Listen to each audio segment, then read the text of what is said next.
স্বামী ওঠ স্বামী দুলা মিয়া ওঠেন ওঠেন ফজরের আজান দিছে নামাজ পড়েন সে ওঠ স্বামী ওঠ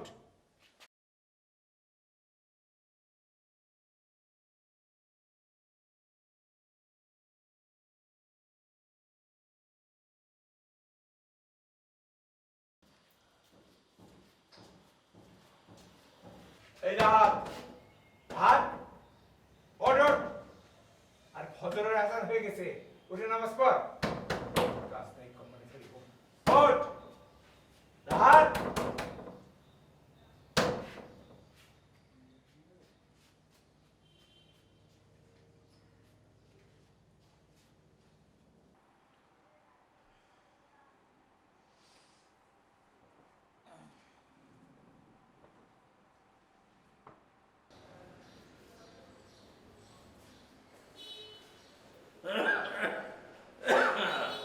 ইনসান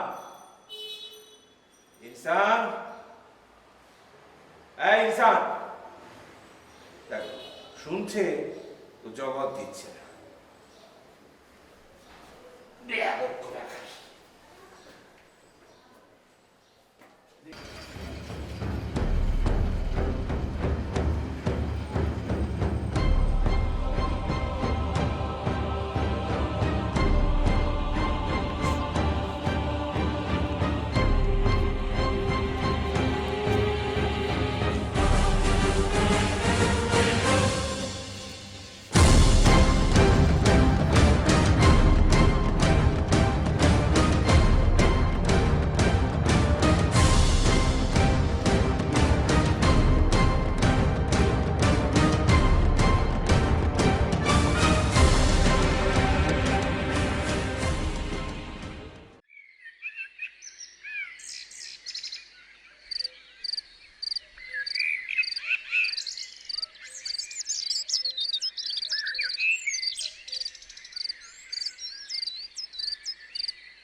আজ রাতে ভালো ঘুম হয়েছে তো? না না না, যা গরম পড়েছে তাতে কি ভালো ঘুম হয়? শুনুন জনাব সাহেব, এই পৃথিবীতে সেই সবচাইতে সুখী যার কোনো রোগ নেই আর রাতে যার ভালো ঘুম হয়। তাহলে কি স্লিপিং পিল খাওয়া শুরু করব? না না না, তাহলে তো এটা রোগের মধ্যে পড়ে যাবে। আপনি ঘুমান কিভাবে? আর বলবেন না, আমার তো বিছানা গালাগালি ঘুমিয়ে পড়ি। এই নিয়ে সারা জীবন বোর বুকে নিতে পেরেছি। আচ্ছা, ঘুমের মধ্যে কি আপনি নাক ডাকেন? নাকটা কি মানে? আমার পাশে যিনি শোন তার কান ফাটিয়ে দিই।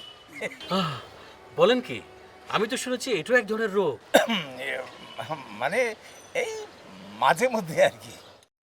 ও, মাঝে মধ্যে হলে তো কোনো অসুবিধাই নেই, কারণ মাঝে মধ্যে আমিও ডাকি। বাহ বাহ বাহ বাহ, তাহলে আপনি কোন প্রাণীর মতো ডাকেন? প্রাণীর মতো কেন? না মানে কেউ ডাকে ব্যাঙের মতো, কেউ সাপের মতো, কেউ বা হরিণের মতো। ব্যাং, সাপ, হরিণ এসব কি বলছেন? আপনি এসব প্রাণীর ডাক শোনেননি? হ্যাঁ শুনেছি, কিন্তু আমি কার মতো ডাকি তা বলতে পারবো না। আচ্ছা, তাহলে আপনি নাক ডেকে শোনান, আমি শুনে বলে দেবো আপনি কোন প্রাণীর মতো নাক ডাকেন। ঠিক আছে, চলুন আমরা ওই চেয়ারটায় বসি। বুঝছে? আচ্ছা চলুন।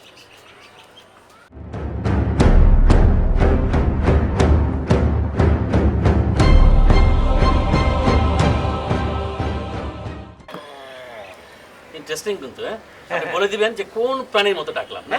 আচ্ছা ঠিক আছে, আচ্ছা আচ্ছা বিসমিল্লাহ।